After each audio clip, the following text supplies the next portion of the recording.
الحمدللہ رب العالمین والصلاۃ والسلام علی رسولہ الکریم ان اللہ و ملائکتہ یصلون علی النبی یا ایھا الذین آمنوا صلوا علیہ وسلموا تسلیما بلغ العلا بکمالہ کشف الدجی بجمالہ حسن جمیع خصالہ صلوا علیہ وآلہ۔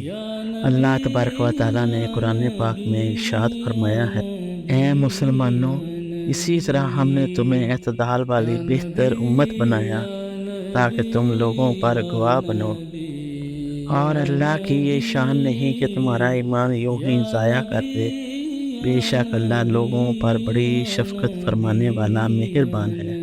حضرت عائشہ صدیقہ رضی اللہ تعالیٰ عنہا سے روایت ہے کہ رسول اللہ صلی اللہ علیہ وآلہ وسلم نے فرمایا، سیدھی راہ پر چلو اور اپنے اعمال میں میانہ روی اختیار کرو، اور یہ ذہن نشین کر لو کہ تم میں سے کسی کا عمل اسے جنت میں داخل نہیں کر سکتا، اور اللہ تعالیٰ کو سب سے پیارا وہ عمل ہے جو ہمیشہ کیا جائے اگرچہ کم ہی ہو۔ آقا حضور صلی اللہ علیہ وآلہ وسلم نے فرمایا، میانہ روی اختیار کرو اور صبح و شام کے اوقات میں اور کچھ دن رات کی تاریکی میں بھی نیک اعمال کرتے رہو، نیز اعتدال اختیار کرو۔ اعتدال اختیار کرو، اسی سے منزل مقصود تک جا پہنچو گے۔ آپ صلی اللہ علیہ وآلہ وسلم نے فرمایا، اعتدال اور میانہ روی اختیار کرنے والا کبھی مفلس اور محتاج نہیں ہوتا۔ ہر شے کے دو کنارے اور ایک وسط ہوتا ہے۔ اگر کسی نے دونوں کناروں میں سے ایک کنارہ تھام لیا تو دوسرا کنارہ جھک جائے گا۔ اگر آپ نے درمیان سے پکڑ لیا تو دونوں کنارے برابر رہیں گے۔ نیز آقا صلی اللہ علیہ وآلہ وسلم نے فرمایا، تمام امور میں اعتدال اور درمیانی راہ اختیار کیا کرو۔ اعتدال اور میانہ روی اختیار کرنا بہترین امور میں سے ہے۔ اللہ تبارک و تعالیٰ نے قرآن پاک میں ارشاد فرمایا، ساحل سے نرمی کے ساتھ گفتگو کرنا اور درگزر کرنا صدقے سے کہیں بہتر ہے۔ آقا حضور صلی اللہ علیہ وآلہ وسلم نے فرمایا، کیا تمہیں ایسا آدمی نہ بتاؤں جسے جلانا آگ پر حرام ہے یا جس پر آگ حرام ہوتی ہے؟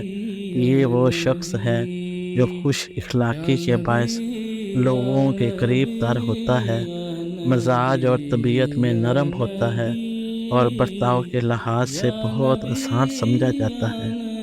آپ صلی اللہ علیہ وآلہ وسلم نے فرمایا، جس شخص کی طبیعت کو نرمی میں سے حصہ وافر دیا گیا، اسے بھلائی میں سے بڑا حصہ دیا گیا، اور جس شخص کی طبیعت کو نرمی کے حصے سے محروم کر دیا گیا، اسے بھلائی کے حصے سے بھی محروم کر دیا گیا۔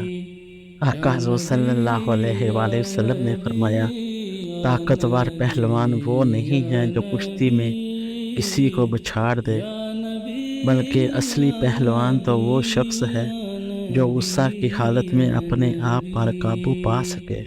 ایک صحابی نے آقا حضور صلی اللہ علیہ وآلہ وسلم کی بارگاہ میں عرض کیا، مجھے کوئی نصیحت فرما دیجیے۔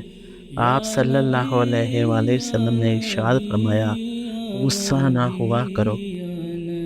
اس صحابی نے کئی مرتبہ یہی سوال کیا، اور آپ صلی اللہ علیہ وآلہ وسلم نے ہر بار یہی فرمایا کہ غصہ نہ ہوا کرو، یعنی غصے کی حالت میں خود پر قابو رکھو، یعنی غصہ ہی تمام برائیوں کو جمع کرنے والا ہے۔ آپ صلی اللہ علیہ وآلہ وسلم نے فرمایا کہ کون سی چیز تجھے اللہ تعالیٰ کے غضب سے دور کر سکتی ہے، یعنی بچا سکتی ہے؟ تو آپ صلی اللہ علیہ وآلہ وسلم نے فرمایا، اللہ تعالیٰ کے غضب سے بچے رہو گے، غصہ نہ کرو۔ آقا حضور صلی اللہ علیہ وآلہ وسلم نے فرمایا، جب تم میں سے کسی کو کھڑے کھڑے غصہ آ جائے تو وہ بیٹھ جائے، اگر پھر بھی غصہ ختم نہ ہو تو لیٹ جائے۔ اللہ تعالیٰ کے نزدیک کوئی بھی گھونٹ اجر و ثواب میں اس غصے کے گھونٹ سے بڑھ کر نہیں جس سے کسی بندے نے رضائے الہی کے حصول کے لیے پی لیا ہو۔ آقا حضور صلی اللہ علیہ وآلہ وسلم نے فرمایا غصہ شیطان کی طرف سے آتا ہے۔ شیطان کو آگ سے پیدا کیا گیا ہے اور آگ پانی سے بجھائی جاتی ہے، لہٰذا جب تم میں سے کسی کو غصہ آئے تو اسے چاہیے کہ وضو کر لے۔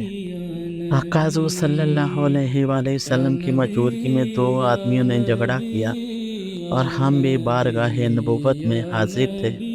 ان میں سے ایک شخص دوسرے کو غصہ کی حالت میں گالی دے رہا تھا اور اس کا چہرہ سرخ ہو گیا تھا۔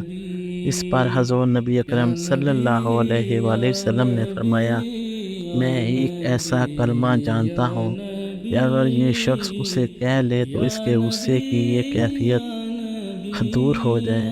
فرمایا کاش کہ وہ اعوذ باللہ من الشیطان الرجیم پڑھ لے۔ صحابہ کرام رضی اللہ تعالیٰ عنہ نے اس سے کہا، تو تم نے سنا نہیں کہ آقا حضور صلی اللہ علیہ وآلہ وسلم نے کیا فرما رہے ہیں؟ اس نے جواب دیا، میں کوئی پاگل نہیں ہوں کہ نہ سنوں۔ اللہ تبارک و تعالیٰ ہمیں ان تمام باتوں پر عمل کرنے کی توفیق عطا فرمائے۔ آمین ثم آمین۔ جزاکم اللہ خیر و احسن الجزاء۔